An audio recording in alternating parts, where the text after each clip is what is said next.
नमस्कार साथियों, कैसे हैं आप सभी लोग? बहुत बहुत स्वागत है एकेडमिक वार्ता पर। मैं श्री नारायण मैं बहुत आप सभी का कृतज्ञता व्यक्त करता हूं। जैसा कि सभी विद्यार्थियों को जानकारी है कि हम लोग दिल्ली सल्तनत पढ़ रहे थे।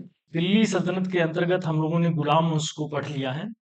आज हम लोग एक नया चैप्टर, नया अध्याय खिलजी वंश पढ़ने वाले हैं, जो 1290 से 1320 लगभग 30 वर्षों तक शासन सत्ता में रहेगा। खिलजी वंश की स्थापना जलालुद्दीन फिरोज शाह खिलजी करता है। 1290 से 1296 तक ये शासन करेगा। अगर हम लोग देखें, खिलजी वंश की स्थापना के साथ ही दिल्ली सल्तनत में जो तुर्की विशेषाधिकार था वह समाप्त हुआ।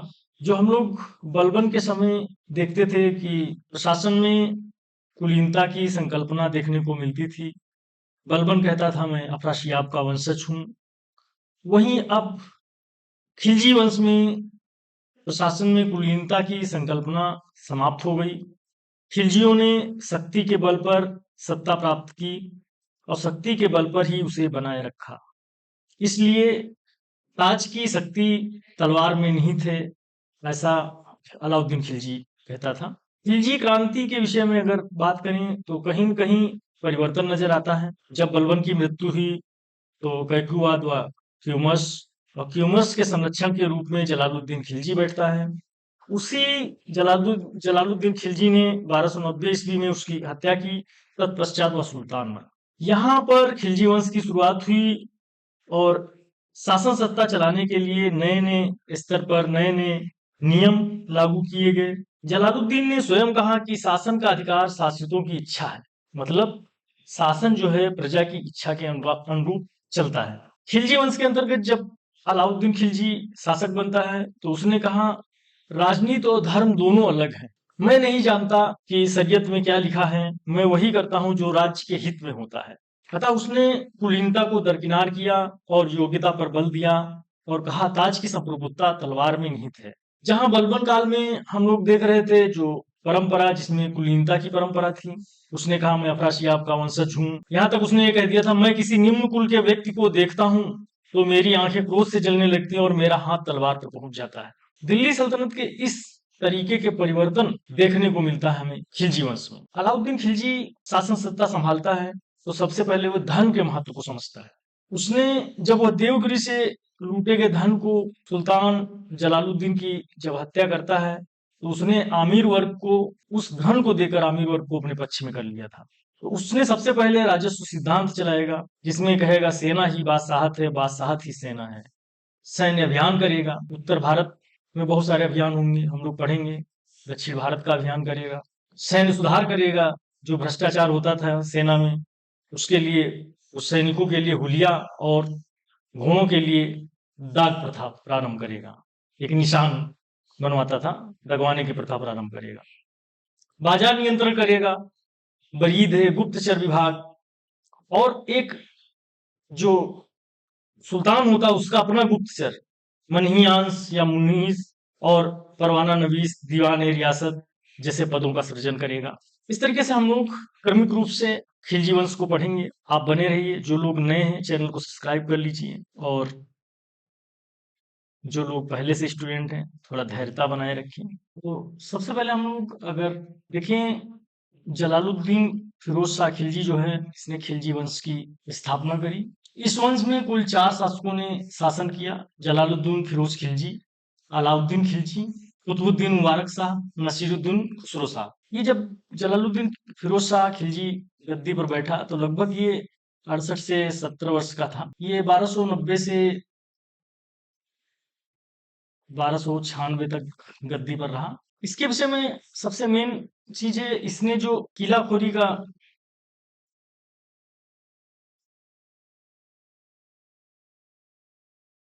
महल है उसमें अपना राजभिषेक कराया था।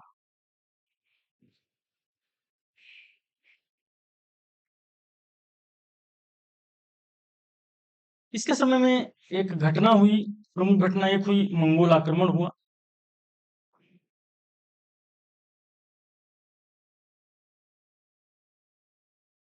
इसमें मंगोल हारे। और दिल्ली में इसने मंगोलपुरी में मंगोलों को बसाया, वो नए मुसलमान कहलाए।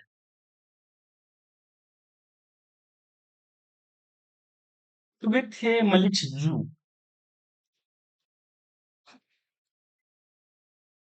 ये बलबन का भतीजा था।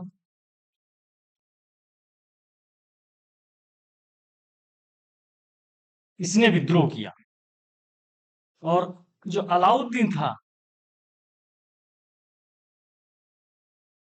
मलिक सज्जू को इसने हटाया और कड़ावा मणिपुर का इख्तियार बना।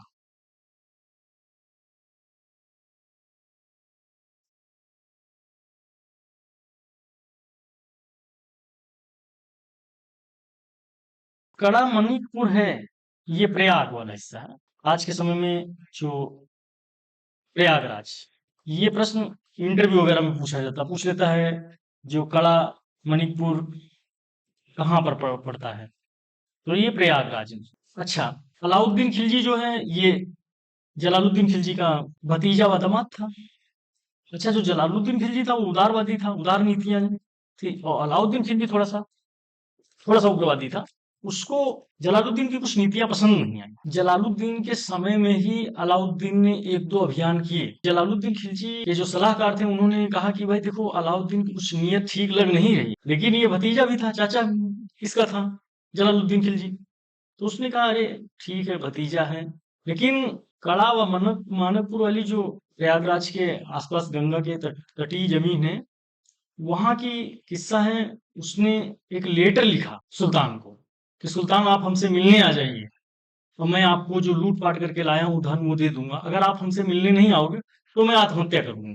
तो जब ये जलालुद्दीन के जो सलाहकार थे उनको ये खबर लगी, तो उन्होंने जलालुद्दीन को सचेत किया कि कुछ अलाउद्दीन की नीयत ठीक नहीं लग रही है, इस तरीके का वो भावनात्मक लेटर लिख रहा है। लेकिन जलालुद्दीन थोड़ा सीधा था, उसने कहा, अरे ठीक है, भतीजा है, इससे मिलने पहुंच गया वहां। लेकिन फिर एक शर्त रखा अलाउद्दीन खिलजी ने कि आप अकेले मिलने आओगे, सेना के साथ नहीं मिलने आओगे। सेना नदी के पार थी, उस पार। और जलालुद्दीन फिरोज शाह खिलजी पहुंच गया अलाउद्दीन खिलजी से मिलने। अलाउद्दीन खिलजी ने अपने एक सैनिक को इशारा किया, और जलालुद्दीन खिलजी का सर उसने कलम कर दिया। जलालुद्दीन खिलजी का स्टोरी यहां से हो गया खत्म। जो अलाउद्दीन खिलजी का विरोध कर रहे थे आमिर, उनको धन देकर के वो पक्ष में किया। अब हम लोग देखते हैं अलाउद्दीन खिलजी, ये बलबन की गद्दी पर बैठा, कहा देखो तुम्हारा खिदमतगार आ गया।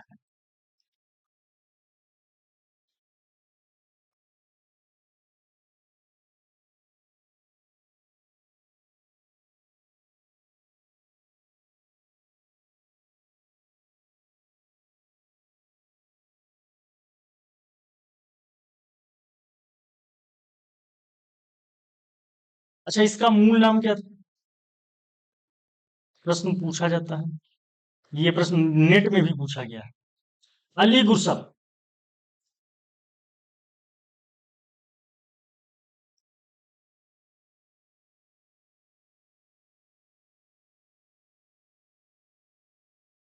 इसके पिता का नाम क्या था? सिहाबुद्दीन मसूद खिलजी।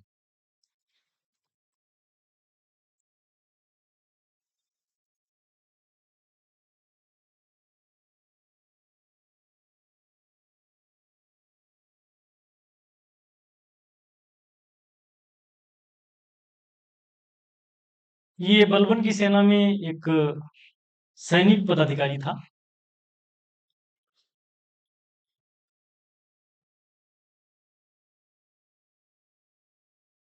इसकी उपाधियां कौन कौन सी थी? अलाउद्दीन की उपाधियां, अबुल मुजफ्फर, सुल्तान अल दुनिया,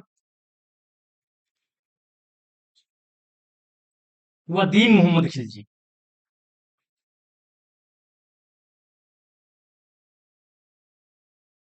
यामनी उल खिलाफत,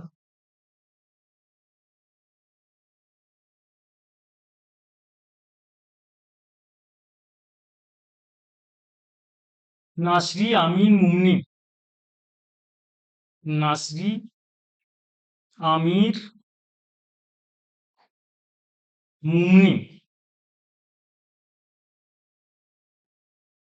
इसका मतलब है खलीफा का नायक, सिकंदर ईशानी।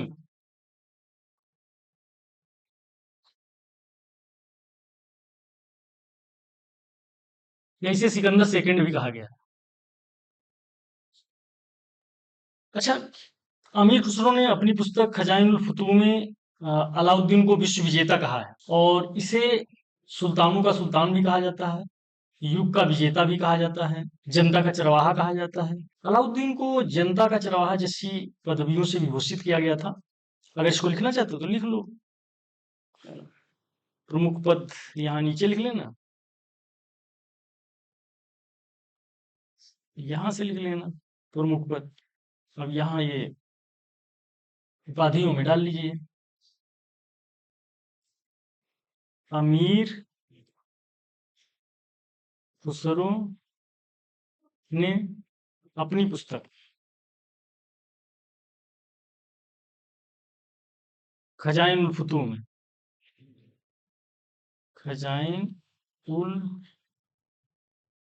फतूह में अलाउद्दीन को विश्व विजेता कहा है।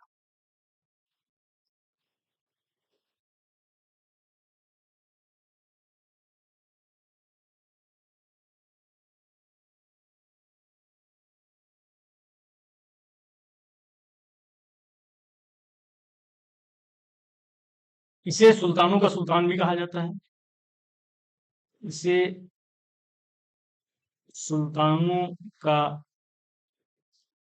सुल्तान भी कहा जाता है, इसे युग का विजेता कहा जाता है।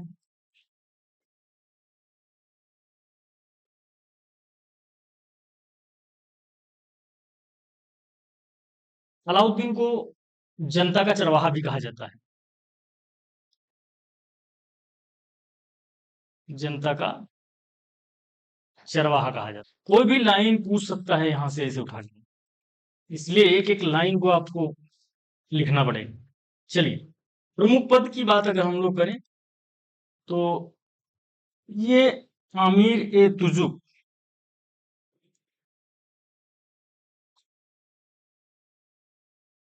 कड़ावा मणिपुर का इक़्तिदार रहा है, कड़ावा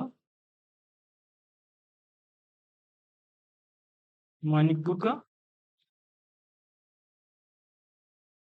इक़्तिदार रहा है। आरिज ममालिक से बनाया गया था।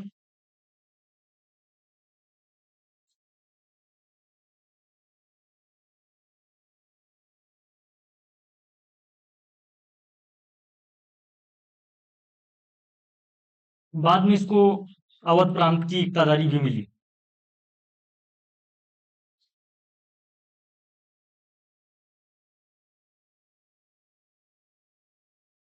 जब इसने शासन सत्ता संभाली तो 1299 में जो 9 मुसलमान थे, मुसलमानों का विद्रोह हुआ। उसके बाद इसको 1301 में अकद खान ने विद्रोह किया। जब ये रणथंभौर अभियान पर अलाउद्दीन जा रहा था तो अकद खान ने विद्रोह किया था उस समय। उसके बाद 1302 में मंगू खां, ये तीसरा विद्रोह था, ये जो मंगू खां का हुआ। उसके बाद 1302 में शाही शाह, ये रजिया के वंशज थे, शाही शाह रजिया के वंशज, इसका विद्रोह हुआ।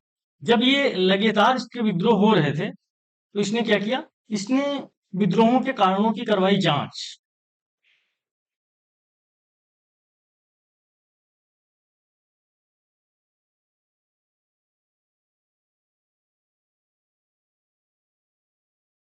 जांच करवाई, जब जांच करवाई तो इसमें पाया गया कि सबसे पहले सुल्तान को समय रहते हुए सूचना नहीं मिलती है।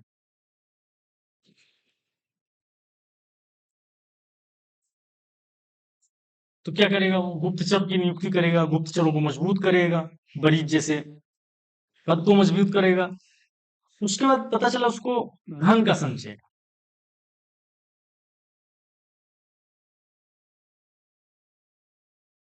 उसके बाद उसको ये पता चलता है कि जो राजधानी में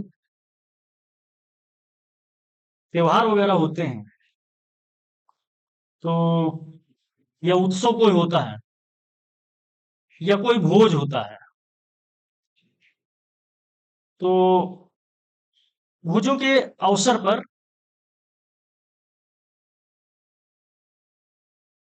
वहां लोग मद्यपान करते हैं, शराब पी लेते हैं। उसके बाद सभाएं होती हैं। जब सभाएं होंगी तो सभाओं में षड्यंत्र होगा।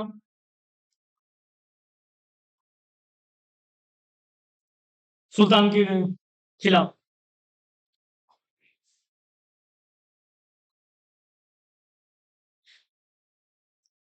उसके बाद उसने पता लगा, जो निकटता है लोगों में, तो निकटता की रिश्तेदारी है जैसे, वो लोग आपस में बैठते हैं, चर्चाएं करते हैं।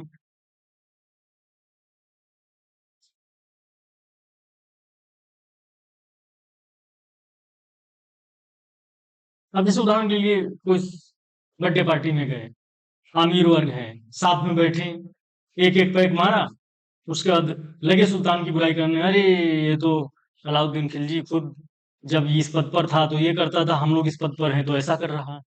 फिर षड्यंत्र करते थे। तो इसने जब कारणों की जांच करवाई, लगातार विद्रोह क्यों हो रहे, तो समय से सूचना नहीं मिल रही, धन बहुत ज्यादा संचित कर रहे हैं लोग, हाँ, और जो राजधानी में उत्सव होता है या फिर कोई त्योहार होता है या शुभ अवसरों पर लोग शराब दारू पी करके और सुल्तान के खिलाफ षड्यंत्र करते, तब ये क्या करेगा, ये एक अध्यादेश लाएगा, अनेक प्रकार के अध्यादेश लाएगा। जैसे सबसे पहले गुप्तचर विभाग का गठन करेगा,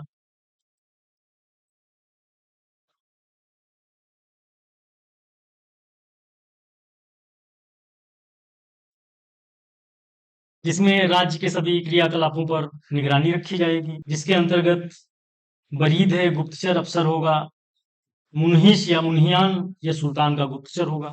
इसी बात को अगर लिखना चाहते हो लिख सकते हो। जिसमें राज्य के सभी क्रियाकलापों सभी क्रियाकलापों पर निगरानी।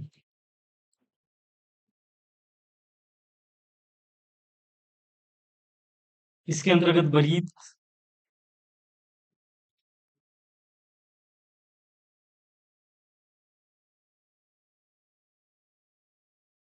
बरीद मतलब गुप्तचर होते हैं,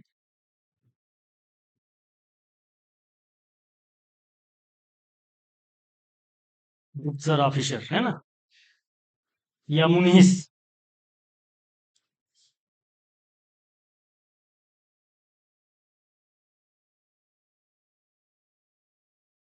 मुन्हियान, या सुल्तान का गुप्तचर होता था।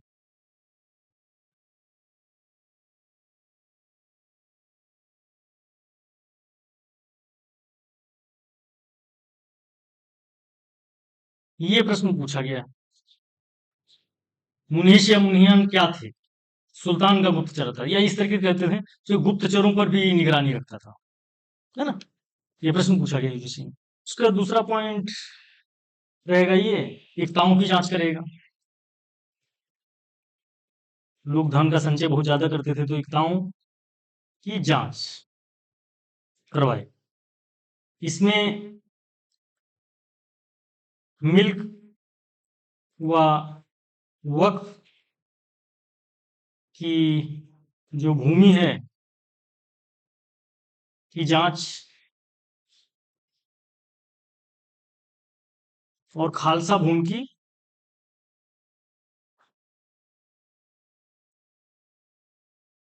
वृद्धि की। अब आप सोच रहे होंगे ये नए नए नाम मिल रहे हैं, मिल्क क्या है, वक्फ क्या है, खालसा क्या है। तो मिल्क मीन्स होता है जो उत्तराधिकार में मिली जमीन, उत्तराधिकार में मिली जमीन। और वक्फ जो होती है वो धार्मिक कार्यों में दी गई जमीन जमीन।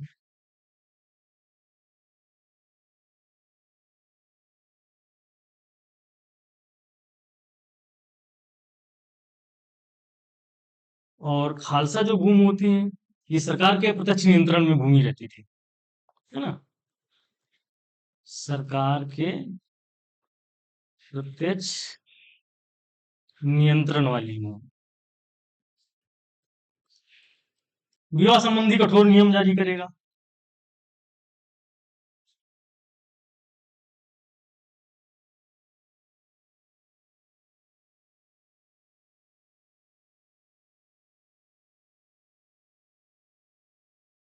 मद्यपान निषेध कर देगा।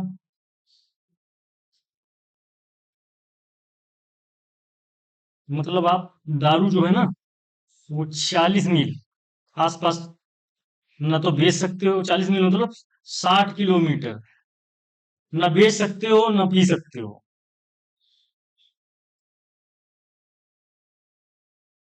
ना बेच सकते हो ना पी सकते हो। इतना सख्त नियम लागू किया। जुआ पर प्रतिबंध लगा दिया। जुआ एक खेल होता है।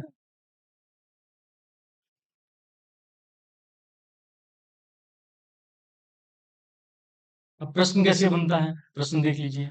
सुल्तान ने मालिकों, अमीरों, दरबार के अधिकारियों तथा जिम्मेदार पद वाले व्यक्तियों को एक दूसरे के घर न जाने और दावत खानों में सामूहिक भोज न करने का अध्यादेश दिया। सुल्तान को सूचित किए बिना और उसकी अनुमति अनुमति के बिना उसके बीच अंत विवाह की इजाजत नहीं थी। सुल्तान को पहचानिए। बलबन, अलाउद्दीन खिलजी, मोहम्मद बिन तुगलक, फिरोज शाह तुगलक।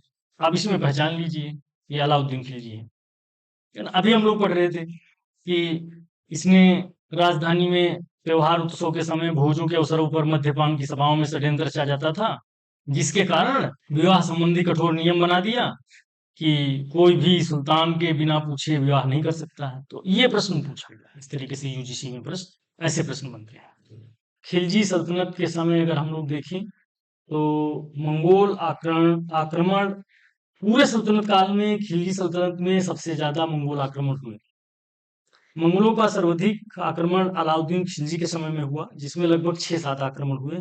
तो हम लोग क्रमिक रूप से एक एक आक्रमण को देख लेंगे, उनको याद कर लेंगे, दिमाग में रख लेंगे, क्वेश्चन बहुत पूछा जाता है। तो हम लोग सबसे पहला आक्रमण देखेंगे।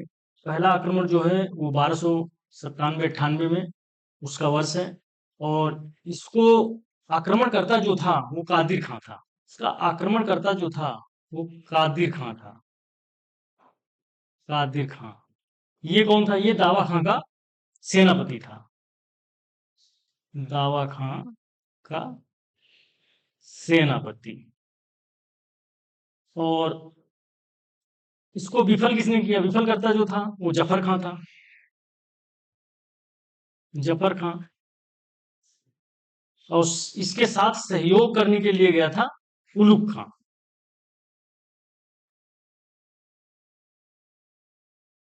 और परिणाम क्या हुआ? आक्रमण सफल हुआ और मंगोल हारे।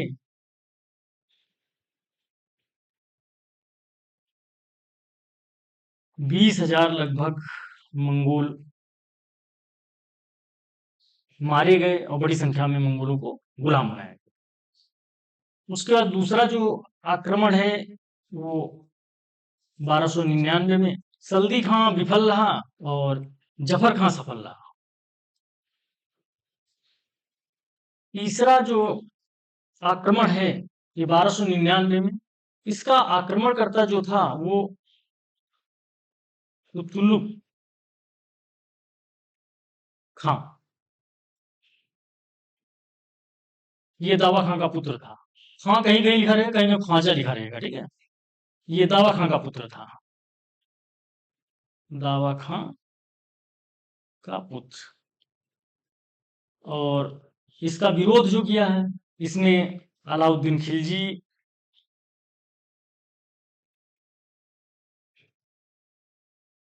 जफर खां, नुसरत खां, अकद खां। और इस आंदोलन में क्या हुआ, परिणाम में ये हुआ कि जफर खां मारा गया।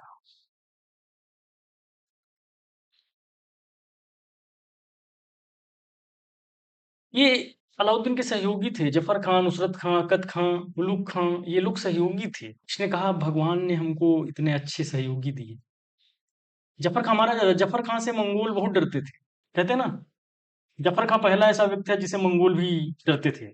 चौथा आक्रमण जो हुआ 1303 में, और आक्रमणकर्ता जो था वो तरगी था, तारगी, या फिर इस तरीके से लिखा मिलेगा, तारगी। हाँ। और इस समय सल्तनत की सेना जो है चित्तौड़ अभियान में राजस्थान में बिजी थी।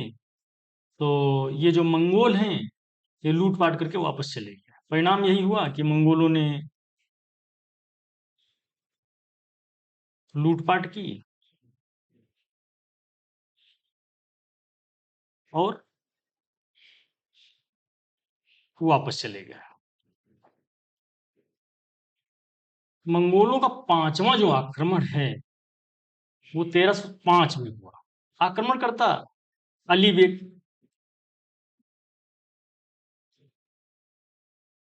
अली बेग था।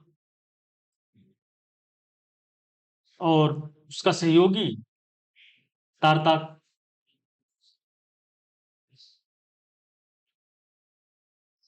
और मुकाबला के लिए अलाउद्दीन ने मलिक नायक को नियुक्त किया।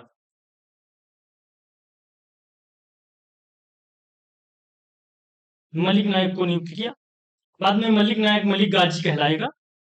और इसका परिणाम क्या हुआ, परिणाम में असफल रहा, मंगोल असफल रहे। छठा जो है मंगोलों का आक्रमण 1306 में हुआ।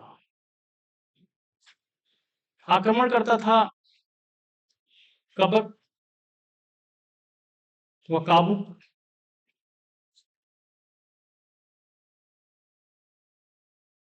इसमें 3 लोगों की टीम थी। दूसरी टीम थी ताइबू। और तीसरी टीम थी इसमें इकबाल बंद।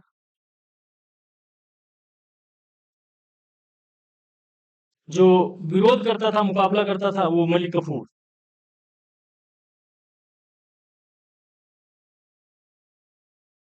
और परिणाम ये हुआ कि मंगोलों के प्रति कठोर नीति अपनाई जाएगी। अब यहां से अगर देखा जाए, अलाउद्दीन के समय मंगोलों के सबसे अधिक और भयंकर आक्रमण हुए। अलाउद्दीन ने, आप जानिए, रक्त और तलवार की नीति अपनाई। कहा जो सम्राट का ताज होता है वो तलवार के दम पर मिलता है। अलाउद्दीन का सौभाग्य था जफर खां, नुसरत खां, अलप खां, उल्गू खां जैसे सहयोगी मिले। वो स्वयं कहता था कि भगवान ने मुझे 4 मित्र ऐसे दिए हैं। और हमने भी बताया कि जफर खां जो था उसको सबसे ज्यादा मंगोल लोग डरते थे। इसी बात को अगर लिखना चाहो लिख लो नोट करके इस जगह पर। अलाउद्दीन के समय मंगोलों के सबसे अधिक और भयानक आक्रमण हुए। अलाउद्दीन के समय मंगोलों के सबसे अधिक और भयंकर आक्रमण हुआ। और भयंकर आक्रमण हुए। अलाउद्दीन का यह सौभाग्य था कि उसे, अलाउद्दीन का ये सौभाग्य था कि उससे जफर खां, नुसरत खां,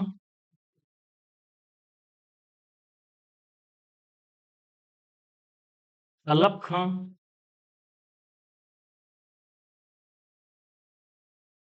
उलूग खां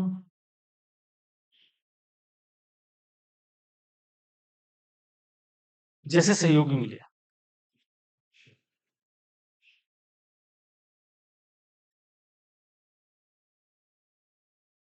आज यहीं तक समय को देखते हुए हम लोग आज की क्लास यही समाप्त करते हैं। नेक्स्ट क्लास हम लोग अलाउद्दीन के साम्राज्य विस्तार के विषय में पढ़ेंगे। इसमें उत्तर भारत में साम्राज्य विस्तार, दक्षिण भारत में साम्राज्य विस्तार और उसके अलाउद्दीन के सुधार, इसके अंतर्गत राजस्व सुधार, बाजार नियंत्रण, ये सारा कुछ हम लोग नेक्स्ट क्लास में पढ़ने वाले हैं। बहुत बहुत धन्यवाद। चैनल को सब्सक्राइब कर लीजिए आप लोग।